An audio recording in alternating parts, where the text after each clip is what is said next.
Hey guys, how are you all doing? And welcome back to another FC26 video. Now, obviously, fans of the channel will know that I brought out a video yesterday, kind of having a look at some of the good cards to look at, my ideas for my starter team, and good points and bad points, where to start, and how to make some coins in the first week of FIFA. FC, sorry. But today, we've had a massive little bit of news from EA.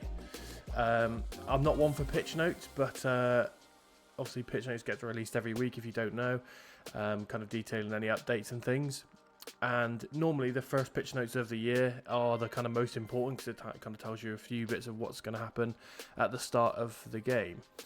Now, yesterday we had the first pitch notes of FC26. Some of you may have seen some things, some of you may not. I'm not going to spend too long on it. There's a very long list of things. I will leave the link to this in the description as well if you want to go and have a look. We've got some brief kind of talking points. I'm going to go over only a few of the kind of main things, kind of content-based stuff. I'm not going to sit here and read through all of this, but there's some things that I did want to talk about and did want to have a look at with you guys. So yeah, first of all, you can see the kind of table of contents. You've got intro and launch dates, which we've already kind of looked at, and they're readily available online as well. Power curve and chemistry styles. That's kind of a good one. I'll briefly touch on this one. Let's have a look. Chemistry styles and okay, so chemistry styles is kind of the main one. So what we had at the start of the game last year is cards that were kind of very good to not very good, but half decent when they first came out, and then you pop a chemistry style on them, and then they've got mid-90s pace, mid-90s finishing, and you're pretty set then. And then as soon as the first sort of promo cards started coming out, the one that springs to mind is the Player of the Month Thuram that came out last year, and that card was a pain. If you know, you know. But what they've done is they've scaled back chemistry styles, so they're not as kind of impactful, as not as powerful. So instead of going for the 4, 8, 12, they're going now for 3, 6, 9. So the biggest boost you'll get in any one area is 9 instead of 12, which sounds small, but when you think about the kind of whole theme of FC26 being toned down, I think that's great. It means that we're going to see gold cards in packs for a lot longer, a lot more usable in more squads, which I think can only benefit the game. Then we've got the FC26 season, a world tour through history. So I briefly touched on this the other day. These are some of the cards that are going to be in the standard pass and the premium pass. We'll have a look at them in a second. Obviously, if you've pre-ordered the game, you are going to have the standard pass and the premium pass. So you'll have access to all of these cards through objectives, grabbing all of the season progress points that you need, and then picking these guys up. So season 1 is based on England 66. It seems to be that they're going to be doing an international team sort of theme throughout the year, obviously leading on towards the World Cup at the end of the season. So this season is going to be English Premier League and Barclays Women's Super League to celebrate the triumph of Wingless Wonders. So got some really nice cards in there. Rogers, Gallagher, Wanyeri, Quansah, Charles, Cody, Dembele and Riviere. There's some really nice cards in there. And then the premium pass, these will be seen kind of later on towards the end of the pass, especially that Tomori. That Tomori is going to be incredible. One thing I did look at was the Tomori compared to his gold card last year, and I've actually seen the stats of this 86 rated card, and it appears to be about the same as to what his gold card was last year. So at the moment, everything is kind of aligned with what EA is saying, with them scaling back the power curve. Then we've got kind of the next big bit of content, really, is the World Tour Silver Stars, or Silver Superstars, as it was formerly known. So I'll read this a little bit. So we're bringing back a fan favourite with a new twist to celebrate international football. Each season, we will be releasing silver level icons and heroes from the highlighted tournament, featured illustration style action shots for added flair and to differentiate them from the base and campaign icons. Now, there is, if my memory serves me correctly, bear with.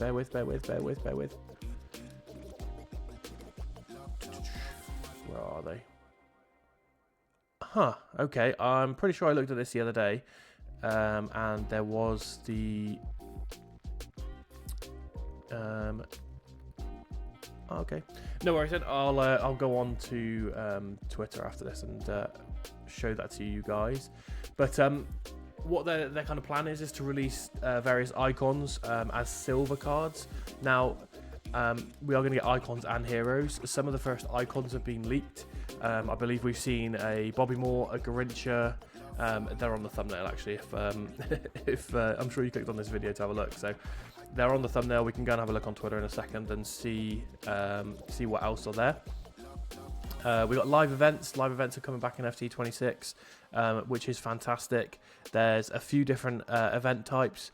It looks to be that we're going to be getting daily knockout tournaments through the first week of early access, as it says here, which is fantastic. I'd love to actually, that's a good point. I'd love to know from you guys when and if you started playing FIFA or Ultimate Team, because daily knockout tournaments I think were big in maybe 16 or 17 or somewhere around there, where there was a daily knockout tournament. You play 4 or 5 games, get a reward at the end of it. It just meant that throughout the whole week you had kind of a reason to play, whereas kind of at the moment you've got rivals, then champs, and maybe a bit of squad battles if you actually play squad battles. Or if you're offline, you've only got squad battles and then that's kind of it. But daily knockouts gives us something else to play for, which is fantastic. Game modes and reward changes. Now, I'm not going to read all of this, but basically what it's kind of saying, and we can have a look at the rewards and economy section, is the power curve is kind of being ramped right down. And the rewards aren't going to be as good, which on face value, some people might see it as, oh, I'm not getting rewarded for the amount of games I'm playing or for how well I'm doing. However, it makes the game more enjoyable and it makes the game last longer if these rewards are scaled back. Now, they've included rank 1 foot champs as an example. It's a lot more scaled back compared to last year. Like just off the top of my head, I think rank 1 had 200k coins, which compared to 85 is obviously a lot of difference. And then the icon pack, I think, caused a lot of problems last year, where anyone who was kind of reaching rank 1 was getting a free chance at a base icon before they were even coming out. So I think it was a little bit too much, but it's been scaled back now, which I think this is fantastic. And obviously when the game comes out, we can have a proper look at the rest of the ranks for foot champs. Evolutions, I really like this. Just to kind of sum it up a little bit, there's going to be a lot less evos with big boosts. They're going to be small boosts, little boosts. They've included the example of Robertson here, where he just gains 1 defending, and I think that's great because it allows you to have more control over your card as well. Because I'm sure if you guys played last year and obviously the year before, some of the evos that you would choose would have a section of it which would benefit you, but then they'd include a placeholder you don't want. So I think having smaller incremental upgrades will massively help the cards themselves be the cards you actually want them to be, which is the whole point of evos. So I do really like that as well. Icons and heroes, obviously we've seen a lot of these new icons that are coming out. There's some really nice ones in there. Some of them I remember using as gold cards, which is not good. Makes me feel old. And these are the pre-order icons, the pre-order icon pool that we can expect to pack 1 of these. If you got the pre-order edition, obviously now there's some big cards in there. Ibra Ronaldo would be class. Morgan would be very good. Henry. I'm sure we're all going to be getting probably one of these guys down the bottom. But obviously tune into the live stream. We're going to be streaming on Friday afternoon of the first day. So that'll be the start of the RTG, where we'll open this pack as well. So we'll see who we get. Graduated access to the Ultimate Team transfer market. If you've been part of FIFA the last couple of years, you won't have this problem. Whereas when you first load in, if you swapped accounts, say from another platform or anything, you are going to need to do some objectives or wait a certain amount of time on that one. So again, that kind of information is in there. Club member rewards, preseason rewards, responsiveness, gameplay. Okay, so they've made a few changes to some of the shot types in FC26, which is good. So I think that's primarily all. And the one more thing I wanted to speak about was this. This looks to be either the first promo of FC26 or another set of kind of objectives. Now, my guess would be these are going to come out in packs. Now, Cornerstones will provide a permanent upgrade and enhance +2 club chemistry links, strengthening their role as a central pillar of your ultimate team. Keep an eye out for more campaigns, as well as the return of some spooky favourites. Now that sounds good, okay? And again, let me know down below who's played FIFA, who's played Ultimate Team, whether you're online, offline, and also when you started playing. For me, Ultimate Team, I kind of started a bit in 18. I went proper ham on it on 19, and that's kind of where I started. I believe it was FIFA 19, where there was the Ultimate Screen promo. We had all of these cards that came into packs, as Ibra again and Cruz popping up. We had these cards in packs where they would have a 99 stat for say a week, and then it would change to another stat, which was great. And obviously you had no control over it. It was completely random. So I'm trying to think if there's any of these cards I recognize in here. Who did I have? Oh, I did have the Adama Traore, where I think one week he had 99 physical, and then the next week it was like 99 defending or something.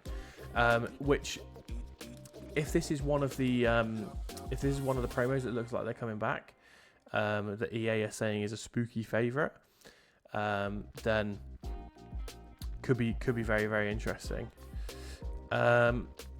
Another thing I wanted to talk about was the player of the month. Obviously, Jack Grealish. We looked at it in the last video. Jack Grealish is one player of the month. Now, EA did say in their pitch notes that there wasn't going to be a player of the month for August. Now, obviously, this has got positives and negatives, right? And again, at the start of every FIFA, we've kind of had a cheap player of the month card. They go in everyone's teams. They cost 20, 30, 40, 50,000 coins. And they last quite a long time. Example being the Thuram that came out last year. Now, it's nice just to get special cards in your team straight away. But if this sort of card came out in the first week, we'd have problems. He'd be in everybody's team, and this power curve that EA was talking about slowing down would have just been sped back up. I would be very surprised if we saw this card in game, but there is still a chance. So if you're an Everton fan or an England fan, or obviously you want to complete Jack Grealish, then keep an eye out for him.